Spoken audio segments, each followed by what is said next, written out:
जय मसीह की दोस्तों, आज हम प्रभु यीशु मसीह के पवित्र वचनों पर आधारित एक मधुर प्रसंग प्रस्तुत कर रहे हैं जो आपको हर दुख और संकट से मुक्ति दिला सकता है। ये एक लंबी कविता है जिसमें पश्चाताप, प्रेम और क्षमा की भावना को उजागर किया गया है। तो चलिए शुरू करते हैं, लेकिन इससे पहले कृपया आप हमारे YouTube चैनल को सब्सक्राइब करें। धन्यवाद। जय यीशु। मरुभूमि में विश्वास की परीक्षा। फिर एलीम से कूच करके इस्राएली जन चले। मिस्र से निकलने के दूजे माह के 15वें दिन मिले सीन नाम के जंगल में, जो एलीम सीने के बीच सारी मंडली आ पहुंची, मन में लिए कुछ टीस। जंगल में इस्राएली मूसा हारून से बकझक करते कहने लगे उनसे, काश मिस्र में ही मरते, मांस की हांडियों के पास खाते थे मनमाना, क्या यहीं भूखा मारोगे इस सारे समाज को नाना। तब यहोवा ने मूसा से कहा, देखो मैं बरसाऊंगा तुम लोगों के लिए आकाश से भोजन, ये बताऊंगा। प्रतिदिन ये लोग बाहर जाएं, प्रतिदिन का भोजन पाएं, इससे मैं उनकी परीक्षा करूंगा, क्या मेरी व्यवस्था पर आए। छठवें दिन वह भोजन दूना होगा, ये जान लो तुम, जो कुछ वे उस दिन बटोरे उसे तैयार रख लो तुम।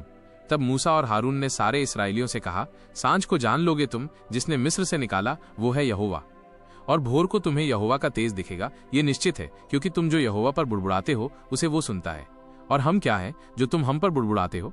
फिर मूसा ने कहा, ये तब होगा जब यहोवा देगा तुमको सांझ को खाने को मांस और भोर को रोटी मनमानी, क्योंकि तुम जो उस पर बुड़बुड़ाते हो उसे वो सुनता है कहानी। और हम क्या हैं, तुम्हारा बुड़बुड़ाना हम पर नहीं यहोवा पर ही होता है, इसमें कोई शक नहीं। फिर मूसा ने हारून से कहा, सारी मंडली को आज्ञा दो, यहोवा के सामने आओ, उसके समीप आ जाओ, क्योंकि उसने उनका बुड़बुड़ाना सुना है, ये बात सच्ची है। जब हारून ने मंडली से बात की तो ये बात पहुंची है। उन्होंने जंगल की ओर देखा और यहोवा का तेज बादल में दिखलाई दिया, एक अद्भुत तेज। तब यहोवा ने मूसा से कहा, इस्राएलियों का बुड़बुड़ाना मैंने सुना है, उनसे कह दो ये बात है जाना।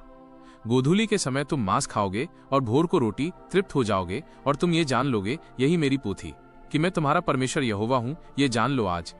और ऐसा हुआ कि सांझ को बटेरें आई सारी छावनी पर राज, और भोर को छावनी के चारों ओर ओस पड़ी। जब ओस सूख गई तो उन्होंने देखा भूमि पर खड़ी छोटे छोटे छिलके, पाले के किनकों से भी छोटे। ये देखकर इस्राएली कहने लगे, ये क्या है वो भाई छोटे, ये तो मन्ना है। तब मूसा ने उनसे कहा, ये वही भोजन है जिसे यहोवा तुम्हें खाने के लिए देता है, यही जीवन का साधन है। जो आज्ञा यहोवा ने दी है वो ये है कि तुम उसमें से अपने अपने खाने के योग्य बटोरना, अपने अपने हिसाब से, अर्थात अपने अपने प्राणियों की गिनती के अनुसार, एक एक ओमेर प्रति मनुष्य के पीछे, जिसके डेरे में जितने हो वो उसी भर के लिए ढेर। इस्राएलियों ने वैसा ही किया, किसी ने अधिक, किसी ने थोड़ा बटोरा।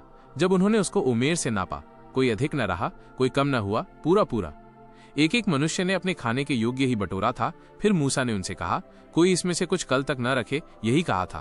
तो भी उन्होंने मूसा की बात न मानी। किसी किसी ने रखा तो उसमें कीड़े पड़ गए और वो बसाने लगा।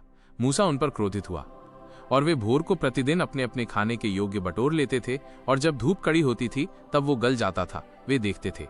और ऐसा हुआ कि छठवें दिन उन्होंने दूना बटोरा, प्रति मनुष्य के पीछे 2-2 ओमेर, सबने यही करा। और मंडली के सब प्रधानों ने आकर मूसा को बताया। उसने उनसे कहा, यह तो वही बात है जो यहोवा ने सुनाया, क्योंकि कल परम विश्राम अर्थात यहोवा के लिए पवित्र विश्राम होगा, इसलिए तुम्हें जो तंदूर में पकाना हो उसे पकाओ, जो सिझाना हो उसे सिझाओ, और इसमें से जितना बचे उसे कल के लिए रख छोड़ो। जब उन्होंने उसको मूसा की आज्ञा के अनुसार कल तक रखा तो न तो वो बसाया और न उसमें कीड़े पड़े, ये अद्भुत था। तब मूसा ने कहा, आज उसी को खाओ, क्योंकि आज यहोवा का विश्राम दिन है, इसलिए आज तुमको मैदान में न मिलेगा, यही उसका कथन है। 6 दिन तो तुम उसे बटोरोगे, परंतु 7वां दिन विश्राम का है, उसमें वो न मिलेगा, ये निश्चित है, यही उसका नाम है। तो भी लोगों में से कोई कोई 7वें दिन भी बटोरने को गए, परंतु उनको कुछ न मिला, वे निराश होकर रह गए। तब यहोवा ने मूसा से कहा, तुम लोग मेरी आज्ञाओं और व्यवस्था को कब तक नहीं मानोगे। देखो, यहोवा ने जो तुमको विश्राम का दिन दिया है, इसी कारण ये जानोगे, वो 6वें दिन को 2 दिन का भोजन तुम्हें देता है, इसलिए तुम अपने अपने यहाँ बैठे रहना। 7वें दिन कोई अपने स्थान से बाहर न जाना, ये ध्यान में रखना। लोगों ने 7वें दिन विश्राम किया, और इसराइल के घराने वालों ने उस वस्तु का नाम मन्ना रखा, और वो धनिया के समान श्वेत था, और उसका स्वाद मधु के बने पुए सा था। फिर मूसा ने कहा, यहोवा ने जो आज्ञा दी वो ये है कि इसमें से ओमेर भर अपने वंश की पीढ़ी पीढ़ी के लिए रख छोड़ो, जिससे वे जाने इसे कि यहोवा हमको मिस्र देश से निकालकर जंगल में कैसी रोटी खिलाता था। तब मूसा ने हारून से कहा, एक पात्र लेकर उसमें ओमेर भर रखो, ये बता रहा, उसे यहोवा के आगे धर दो कि वो तुम्हारी पीढ़ियों के लिए रखा रहे। जैसी आज्ञा यहोवा ने मूसा को दी थी, उसी के अनुसार हारून ने उसको साक्षी के संदूक के आगे धर दिया कि वो वहीं रखा रहे। इस्राएली जब तक बसे हुए देश में ना पहुंचे 40 वर्ष तक मन्ना खाते रहे। वे जब तक कनान देश के सिवाने पर नहीं पहुंचे तब तक मन्ना खाते रहे। एक ओमेर तो एपा का 10वां भाग है। अगर आपको ये अनमोल वचन अच्छा लगा तो आप हमारे YouTube चैनल को लाइक, शेयर और सब्सक्राइब जरूर करें। धन्यवाद। जय यीशु।